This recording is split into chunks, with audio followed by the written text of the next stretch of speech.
దళిత ఐక్యవేదిక హుజురాబాద్ నియోజకవర్గం నాయకులు మాట్లాడుతూ రేపు సోమవారం రోజున కరీంనగర్ కలెక్టర్ కార్యాలయంలో జరగబోయే ప్రజావాణి కార్యక్రమంలో దళిత బంధు 2వ విడత మంజూరు చేయాలని లబ్ధిదారులు వినతి పత్రానికి మీ ఆధార్ కార్డు మరియు దళిత బంధు పాస్బుక్ జతపరిచి ఇవ్వాలని కోరారు. ఈ కార్యక్రమంలో మంద రాజేష్, కొలుగురి సురేష్, కొలుగురి నరేష్, అంబాల హరీష్, ఎర్ర సతీష్, మొలుగురి మురళి, ఎర్ర వెంకటేష్, రామచంద్ర, మంద వేణు, గాజుల చిరంజీవి తదితరులు పాల్గొన్నారు.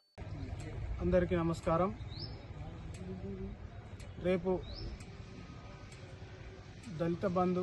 2వ విడత గురించి మరి ప్రజావాణి కలెక్టర్ ఆఫీస్కు వెళ్ళడం జరుగుతుంది. మరి దళిత బంధు రానివారు ప్రతి ఒక్కరూ మరి ప్రజావాణిలో అప్లై చేసి మరి దళిత బంధు వస్తుందా రాదా అని కలెక్టర్ గారితో మాట్లాడి మరి దీనిపైన వారి స్పందన ఏంటో తెలుసుకొని మరి దళిత బంధు వచ్చే విధంగా ప్రతి ఒక్క దళిత 2వ విడత లబ్ధిదారులు ఎవరైతే ఉన్నారో మరి రేపు కలెక్టర్ ఆఫీస్కు వచ్చి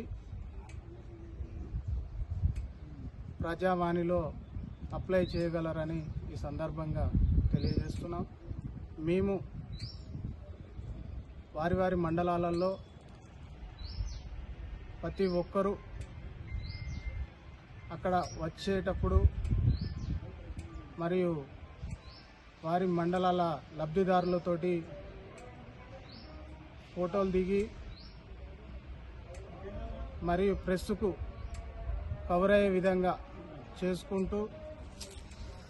ఉండాలని ఈ సందర్భంగా తెలియజేస్తూ, అంతేకాదు వారు దళిత బంధు అకౌంట్ బుక్ మరియు పాస్బుక్ మరియు ఆధార్ కార్డ్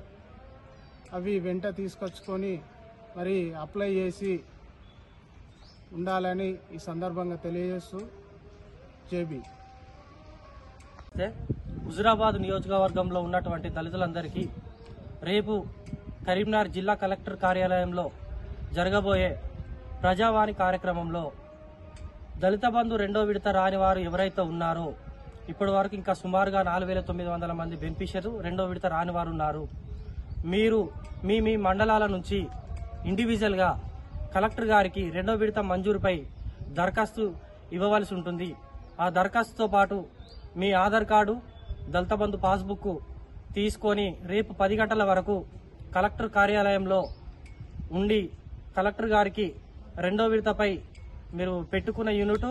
ప్లస్ ఏదైతుందో 2వ విడత ఖచ్చితంగా మంజూరు కావాలి అనే విధంగా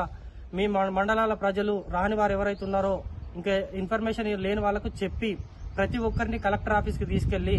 కలెక్టర్ ఆఫీస్లో రేపు ప్రజావాణిలో స్వచ్ఛందంగా శాంతియుతంగా వినతి పత్రం అందజేసి 2వ విడత రావడానికి కృషి చేసే విధంగా కలెక్టర్ గారితో మాట్లాడవలసిందిగా